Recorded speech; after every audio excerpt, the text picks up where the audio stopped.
Welcome to Inland Insight with IECN, hosted by Manny Sandoval and Denise Berver. Hello, Inland Empire. My name is Manny Sandoval, and this is Inland Insight with IECN. And I'm Denise Berver. And today we have a great show. We are here with Mariam and Michael of Just San Bernardino. Guys, thank you for joining us today. Thank you for having us. Thank you.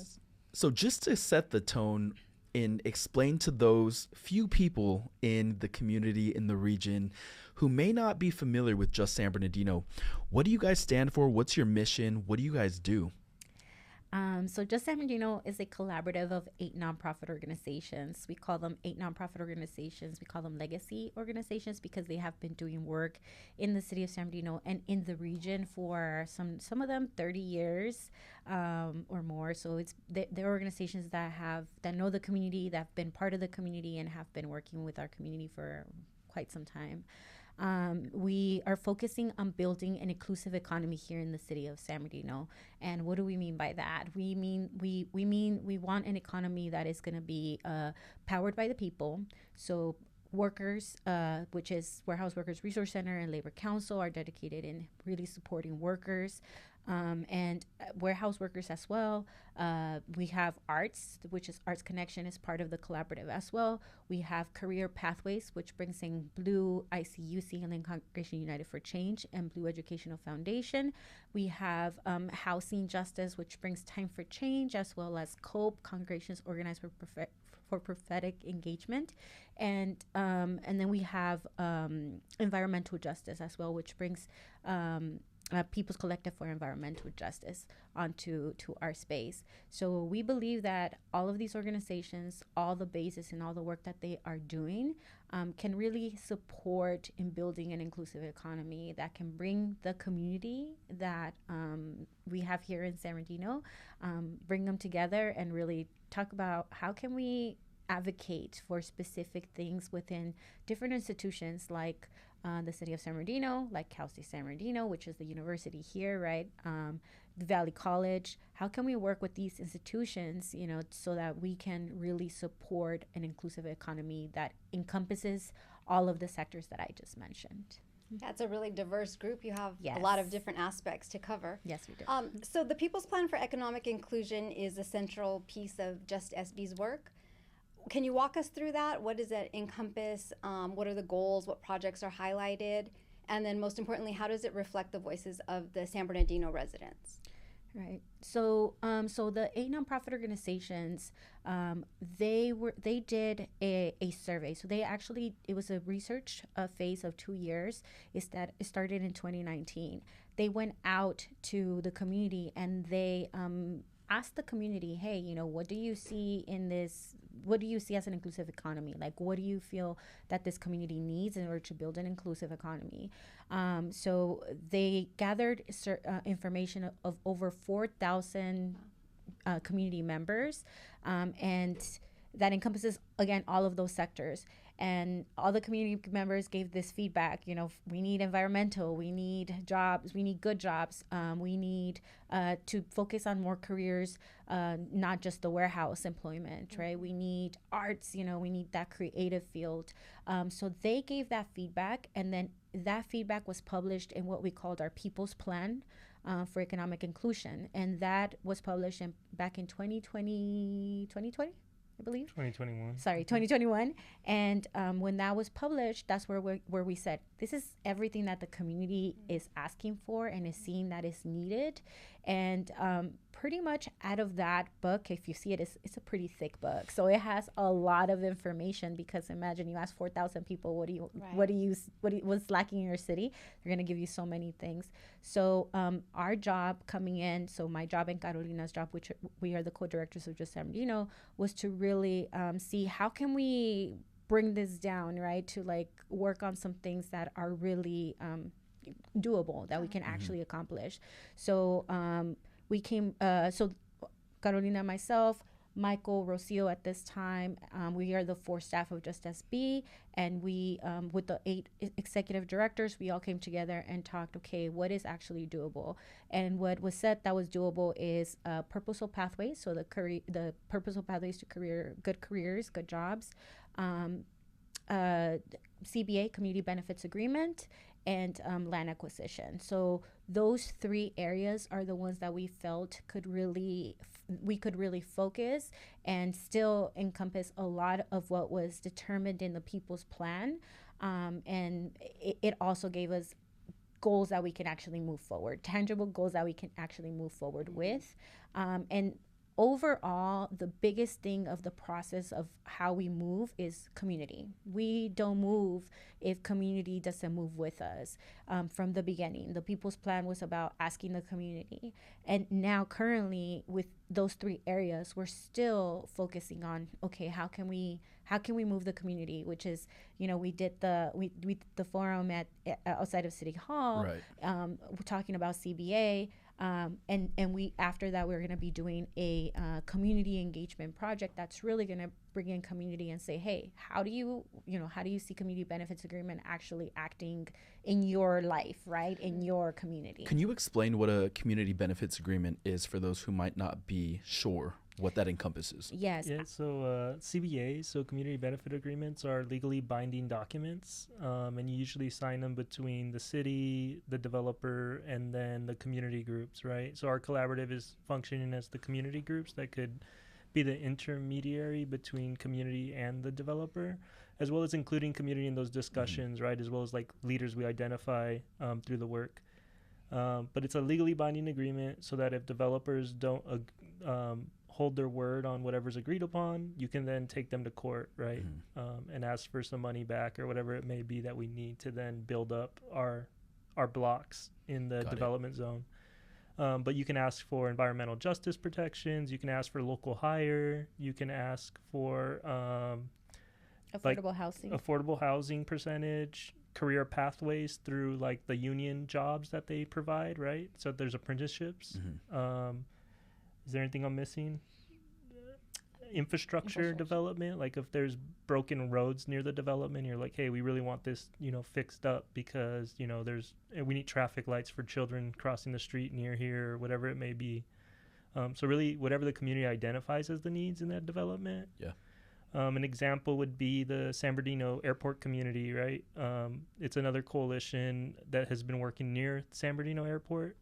They've been pushing for CBAs, and they were doing a project called the Airport Gateway Specific Plan, which technically was they're trying to redevelop that area to be warehouses near the airport. And so they're going to push out like over 2,000 families. So they went and they were advocating and they were talking to community members, and the community's like, look, if you're going to do this, we want housing. Like, you need to provide housing somewhere for us.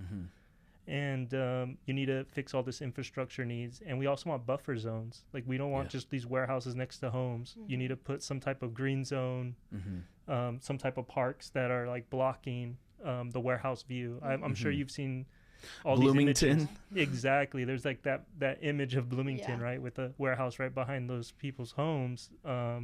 I think people are just aware of it in the IE now. Is like, hey, we need to be at these decisions at the table, making these decisions of like how we want our communities to look. We can't let developers just do whatever they want in our community. So I wanted to touch briefly on an article that I, recently covered in regards to Just San Bernardino and your guys', whole motion as a collective to push for a CBA for the Carousel Mall downtown redevelopment project. So the headline is, try to make it exciting, Just San Bernardino presses City Council for equitable Carousel Mall redevelopment with jobs, affordable housing, and environmental protection. So in regards to that work and that whole movement for that CBA, for the redevelopment project downtown, can you go a little in depth what you can share in regards to what your goal is, what your plans are, what you are doing, and how you plan on achieving all that you guys are working towards? Yeah, I think the goal is really to incorporate a CBA and bringing community into that process of whoever the developer is that's chosen. We would definitely like to be a part. We've been telling the city this, a part of the RFP process. So before the developer's even chosen, we would love to like add in the RFP, hey, the community wants to be involved. They want to attach a CBA to this project. So the developer's coming in already knowing that. Right. And it's not that we have to now ask the developer for a CBA, but they know they're going to provide something to the community. That's the first step, right? Yeah.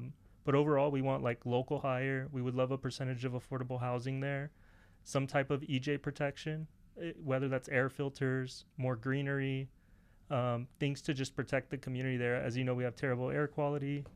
I know Arts Connection's pushing for arts and culture, so like possibly some funding going to public art. Yeah. And then there's infrastructure needs. We're busy people, guys. Okay.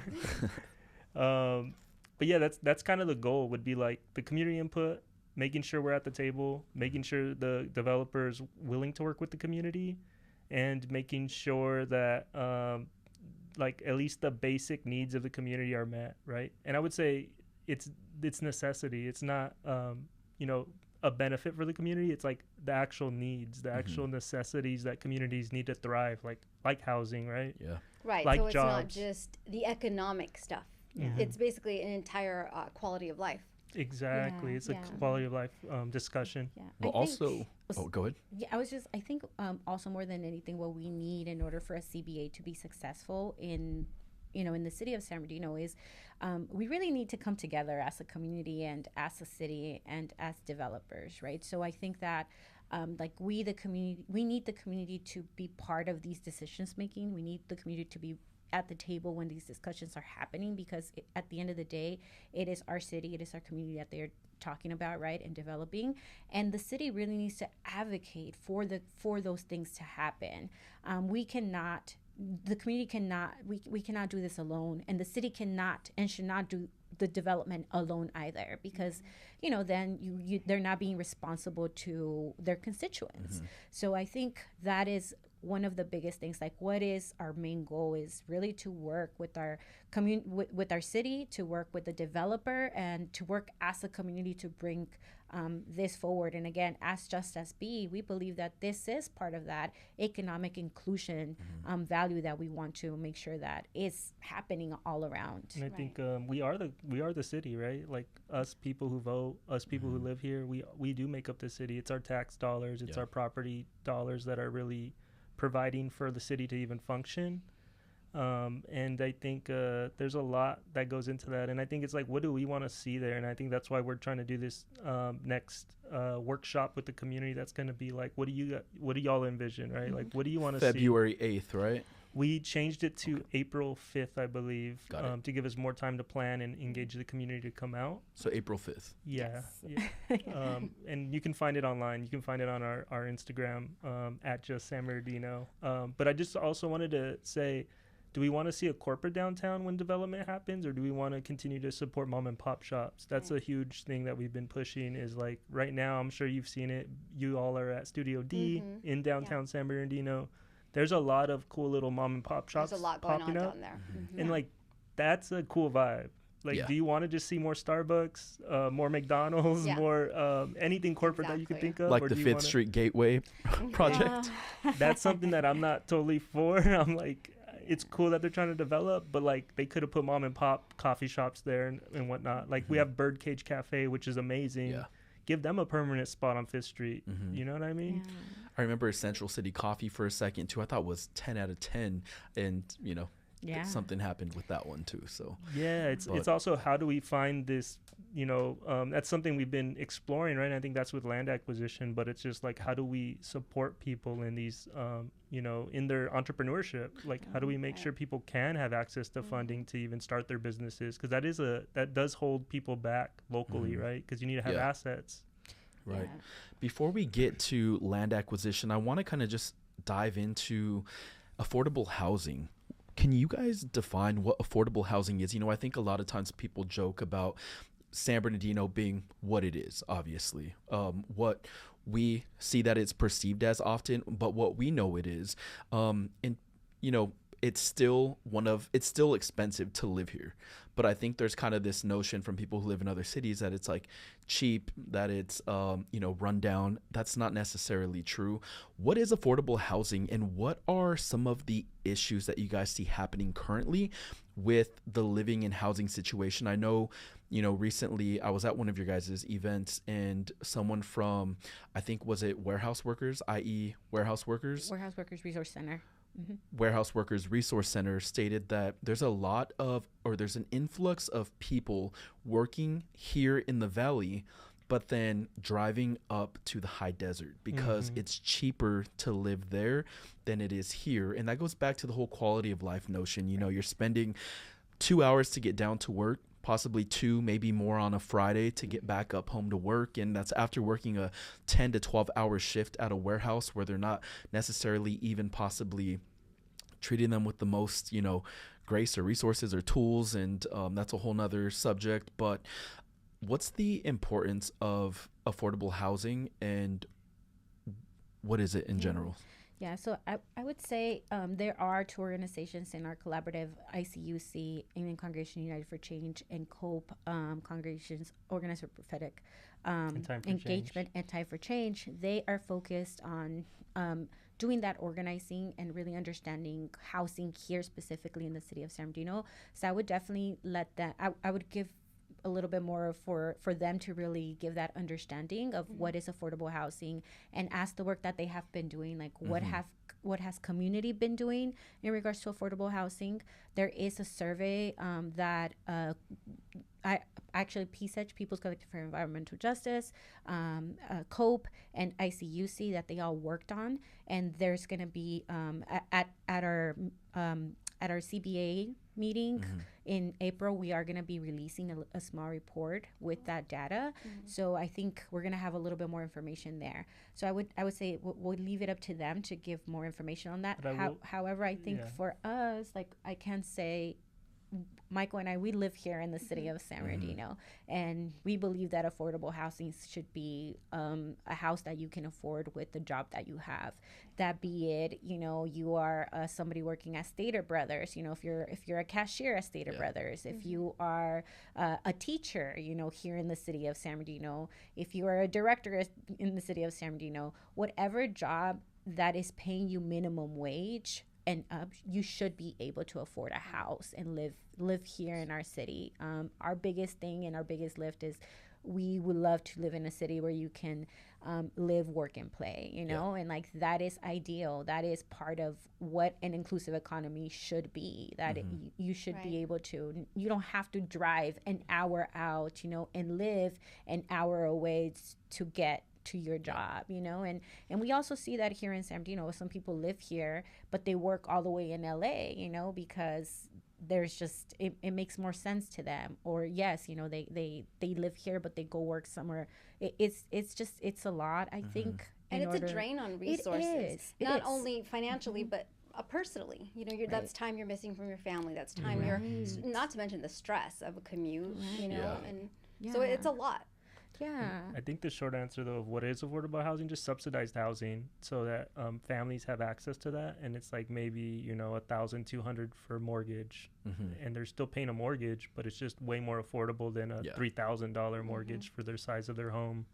And if you think about it, it's like making it affordable for not only families who need it, but then also young professionals. Like, why aren't we making sure graduates from Cal State are able to stay here and work here and build companies here and develop, our industries? Right. Which builds the region. You keep the talent local, then you start building locally. Yeah. When you mention that it's subsidized housing, so who is picking up that cost on the other end typically? I think there's different entities, and I don't want to get into it because I don't want to say anything wrong, but I think I've heard, like, there's government programs that you can do. There's different ways you can get the subsidized homes. But I do not want to, again, I'm not an expert at it. We know our experts are the housing organizers, like Mariam said. So maybe we should do another one for Just SB with the housing work. For sure, That would be, you'll get more insight and you can ask a lot more questions in depth. Because that's another topic. There's so many aspects of that too to get into. Yeah, and there's so much work. I do want to lift a lot of the work, even not just being done in Just SB, but even outside of Just SB. There's so many organizations, there's so many organizers that are really trying to also figure that out, because I also feel like there's different types of tiers when it comes to affordable housing and understanding. Like San Bernardino may be different in terms of affordable housing from Riverside, right? Just because again, the economy and like how that functions is just it's different. Even though we're right next to each other, our economy is worlds apart. You know, so it's funny. Just the other day, I seen that the Redland City Council approved like a big 460, apartment complex, and they affordable housing, but they approved 20 units out of 460, which is crazy. That is insane. I think that's one of those performative things, basically, and we'll see if even the 20 happen. But I mean, I'm sure it is if it's as you mentioned, binded in there. But 20 is that's not even 10%. Is that somewhere around there? 5%. Yeah. So will the CBA include safeguards for that type of affordable housing? I think Ideally, it's usually 20% is an average, but we would like to ask for more. It just depends on what's the developer can provide and what the city can help with. If we can get grants that support it or whatever else the process is. I think that's part of the negotiation. I think that's like the CBA. And again, that's why we say we can't do this alone as community, and the city shouldn't do that alone, because when you sit at that table and you start negotiating these things, there should be somebody from the community that's saying, hey, this is actually what we have been finding from the work that we've been doing here in our community on the ground, right? This is how many people really need that affordable housing. And of course, the developer's always going to push for way less, right? As in Redlands, I'm sure happen business.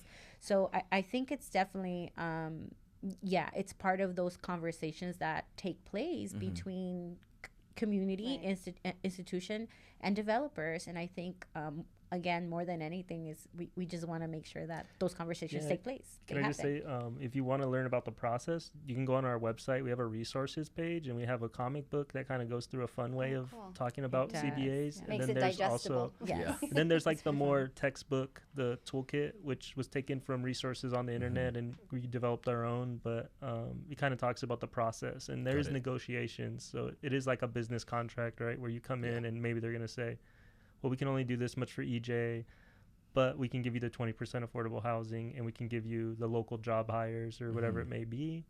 And that's where the coalition and the community have to really say, this is what we're going for, and we're not going to, take anything less. You know what I mean? And and that's where you have to be strong as community, and you can't have people, switching sides in a sense of like, hey, well, we're going to go with that because they're going to help support EJ or they're going to help support local hire. So in terms of accountability, many community members worry about outside developers not listening to local interests. So basically that's what you're doing. You're trying to safeguard that, protect that. So to make sure that the local interests are represented and heard. And we're hoping the city really does it, our city leadership. That's really where it comes down to. Where it should. Where it should. They should be fighting for us. The representation, the advocacy. Is there any, without going too deep into it, is there any, not examples, but even locally, has there been pretty successful affordable housing developments in the area, in the Inland Empire? Is there a model that you guys are kind of referencing in any way? For CBAs, the last one that I think I've heard of was SoFi, the building of the stadium out there. They used local hire, and then they've done some other, I think, some union jobs connected to it. But obviously, there's no housing near it, so it's not like part of that. But I don't think there's really much. I think the only CBA that's been done here is a PLA, project labor agreement, and it was here at Valley College actually. Really? So that's something that we're like, that's awesome. Valley College is very union and supports community. So I think you've been a shining example here. That's cool. Yeah. And finally, one thing we want to get into is land acquisition. I think you mentioned that was your guys' third, basically pillar. What's the exact word for it? Finding. So land acquisition, why is that important to people in San Bernardino, and what is land acquisition mean for the community? Yeah, so we believe land acquisition is important because, again, right, as things are getting developed, and we believe that San Bernardino will be developed, regardless if community is involved or not, it's going to be developed, right? Just like it's happened in San Bernardino, in LA, right, in different areas of LA, and it's going to happen here as well. So part of that is, how do we not get pushed out, right? So how does the community not get pushed out? Or even in the downtown area, we see a lot of those mom and pop shops in the downtown area, right? So how do they not get pushed out as more development is coming in that is going to be maybe more corporate leaning, or, you know, more expensive?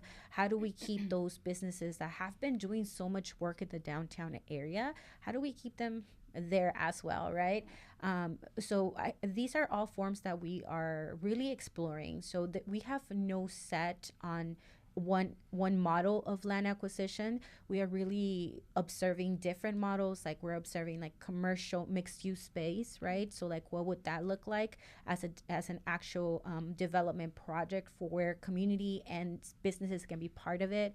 We're also looking at different just like housing, right? Like, what is, even if housing is to be done, how much would that be? Like, what does that actually look like? Cooperatives, right? And just different, we've gone to different, my goodness, I'm blanking out on the one that we went to in San Francisco. Land Trust, yes. It was in Oakland. Yeah. In Oakland, California yes, Land Trust. So we're looking at different land trusts as well. So for us as Just SB, we are in the learning phase of what does all this mean? What do these models mean? Yeah. And if we as Just SB wanted to move forward, or if the community wanted to move forward, we also want to be able to just provide information to community, so they also have an understanding of what these models mean. So if the community also would want to say, hey, you know, like the businesses wanted to get together and say, hey, maybe, you know, we may be able to do this, you know, because we understand this model, or we want to dive deeper into this model. And again, as we are moving with community, we are learning, but we also want to make sure that the community has some of those resources as well, so that they can have an understanding. And currently we're doing some research with Somos, which is a law firm, and they're kind of walking us through the process. And we're looking at a few different areas. We don't really want to talk about it right now, but as we move forward, we'll mentioned it. You we'll have to talk. No, things. You know, we'll announce things. But like Mariam said, how does community get involved, and what ideas do they have, and then how do we turn those into business plans in a way, or like project it, right? Project the data, right? Of like, this is what it would cost. This is how the development process would be. It would take 3 years to do it, or you know, retrofitting buildings or whatever it may be, like taking old spaces. Yeah, and then you're talking about the downtown revitalization and the mom and pop shops. From observing, because our office is in downtown San Bernardino, it seems like the mom and pops want to work together. They want to collaborate. They want to revitalize the area. You know, I've seen events where, you know, the art gallery will work with the coffee shop, or, you know, that kind of stuff. So that's kind of cool to see happening. Yeah, and we love that energy. I think that's part of it. Again, as we have been community members here in our city as well, you know, and you guys have, we've all grown in this community together. We see that energy is really contagious. And yes, we, you know, some events, like all of these businesses in the downtown area, they'll choose one weekend and they'll say, hey, let's all open up this weekend so that we can bring people actually coming to our businesses. Foot traffic. Yeah. So it's been really awesome to see that happen in the downtown. And honestly, it's been the businesses. The businesses have been doing it on their own. Taking the initiative. Taking the initiative. Sometimes with no resources or little resources, right? Sometimes it's their own money out of their own pockets that they're using. So again, like, how are we supporting our local economy? How are we supporting, you know, these businesses in the way that they can continue to grow, because they are already doing the biggest work that is needed, heavy lifting. Exactly. So is there a data point or an estimate of how many people are homeowners in the city of San Bernardino? I feel like I may have heard, you may have shared it with me at some point. I'm not sure if it shifted, but I think it was like 51% are renters, so that would make 49 homeowners, right? 49%. So essentially nearly half are renters and half are homeowners. Got it. Yeah. Wow. And I don't know if that shifted since I've last looked at that data, but got it. A lot of work to be done, and there is. Michael and Mariam, thank you guys for joining us. We're gonna do a part 2 in a second, so thank you guys for sticking with us. Look out for part 2 of this episode with Just San Bernardino. We'll touch on arts and education. Yep.